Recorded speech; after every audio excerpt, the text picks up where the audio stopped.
ગુજરાતી ભાષા શીખતી વખતે એક વસ્તુ બધાને બહુ મૂંઝવે છે અને એ છે લિંગ. પણ ચિંતા ન કરતા, આજે આપણે આ આખું રહસ્ય એકદમ સરળ રીતે સમજી લઈશું. આ સવાલ તો બધાને થતો જ હશે, ખરું ને? કે ભાઈ, ખુરશી કેવી કહેવાય પણ ટેબલ કેવું કહેવાય? આવું કેમ? આ નિર્જીવ વસ્તુઓમાં લિંગ ક્યાંથી આવ્યું? અને સૌથી મોટો સવાલ, એ ઓળખવું કેવી રીતે? સારું, તો આ સવાલનો જવાબ શોધવા માટે આપણે સૌથી પહેલાં એ સમજવું પડશે કે ગુજરાતી વ્યાકરણમાં આ લિંગ કે જાતિ છે શું. જુઓ, લિંગ શબ્દનો મતલબ જ થાય છે નિશાની. વ્યાકરણમાં આનો અર્થ છોકરો, છોકરી કે સ્ત્રી પુરુષ એવો નથી, ખાસ કરીને નિર્જીવ વસ્તુઓ માટે. એમ સમજો કે આ તો બસ એક પ્રકારનું લેબલ છે, એક કેટેગરી છે, જેમાં દરેક સંજ્ઞાને એટલે કે દરેક નામને વહેંચવામાં આવે છે.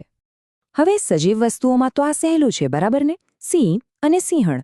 પણ જ્યારે વાત આવે છે નિર્જીવ વસ્તુઓની, જેમ કે પથ્થર કે પાણી, તો એની જાતિ કેવી રીતે નક્કી થઈ?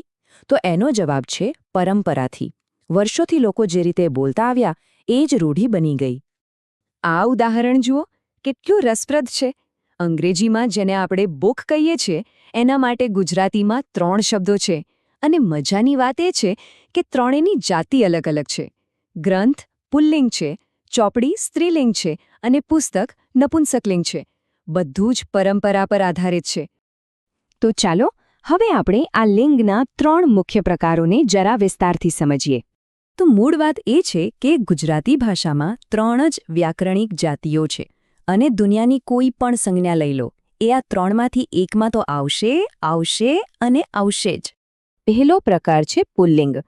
આ એ સંજ્ઞાઓ છે જે નર જાતિનો બોધ કરાવે, જેમ કે છોકરો અથવા સિંહ. બીજો પ્રકાર છે સ્ત્રીલિંગ, જેમાં નારી જાતિનો નિર્દેશ કરતી સંજ્ઞાઓ આવે. ઉદાહરણ તરીકે છોકરી અથવા સિંહણ. અને છેલ્લે ત્રીજો પ્રકાર એટલે નપુંસકલિંગ.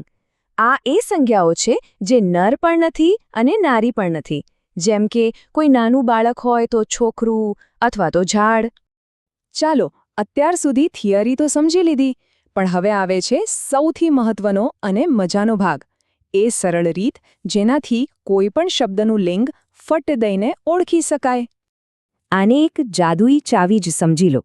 દરેક લિંગ માટે એક ખાસ પ્રશ્ન છે, અને બસ એ પ્રશ્ન પૂછવાથી જ બધું કામ થઈ જાય છે. તો આ રહી એ જાદુઈ ચાવી. કોઈ પણ શબ્દ લઈ લો અને એની આગળ આ 3 પ્રશ્નો લગાવી જુઓ: કેવો, કેવી અને કેવું. જે પ્રશ્ન એ શબ્દ સાથે બંધ બેસતો લાગે એ જ એની જાતિ. જેમ કે પંખો. પંખો કેવો, કેવી કે કેવું? પંખો કેવો બરાબર લાગે છે ને, તો પંખો પુલ્લિંગ થયો. બસ આટલું જ સરળ છે.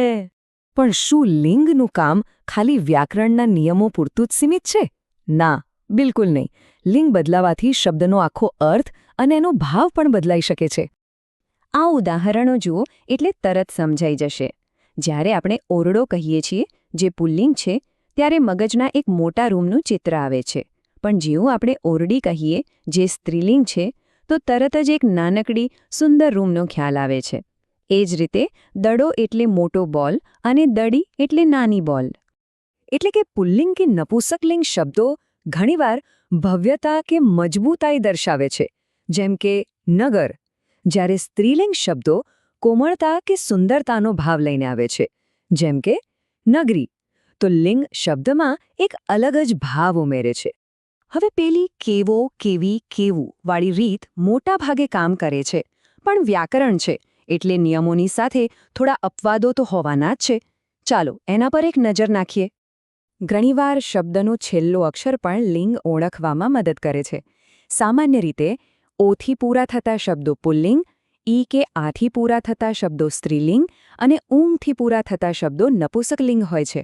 પણ હા, યાદ રાખજો કે આ માત્ર એક સામાન્ય માર્ગદર્શિકા છે, 100% સાચો નિયમ નથી. અને હવે જુઓ આ કમાલ. કેટલાક શબ્દો એવા છે જેમની જોડણી તો એ જ રહે, પણ જો એની જાતિ બદલી નાખો તો અર્થ જ બદલાઈ જાય. જેમ કે હાર શબ્દ. હાર કેવો પૂછીએ તો એ ગળામાં પહેરવાનો હાર બની જાય, પણ હાર કેવી પૂછીએ તો એનો અર્થ થાય છે પરાજય. એવી જ રીતે કોટ શબ્દ સાથે પણ છે ની ગજબની વાત. તો આખી વાતનો સાર શું છે? બસ આ 3 સરળ સ્ટેપ્સ યાદ રાખી લો. આ જાણે કે એક લિંગ શોધક કિટ છે. પહેલા શબ્દ જુઓ, પછી એને 3 જાદુઈ પ્રશ્નો પૂછો. કેવો, કેવી, કેવું, અને જે પ્રશ્ન ફિટ બેસે એ જ એની જાતિ. ચાલો હવે આ બધું સમજ્યા પછી એક નાનકડો પડકાર. શબ્દ છે પતંગ. હવે વિચારો, પતંગ કેવો, પતંગ કેવી, કે પછી પતંગ કેવું? સાચો જવાબ શું હશે? જરા વિચારી જોજો.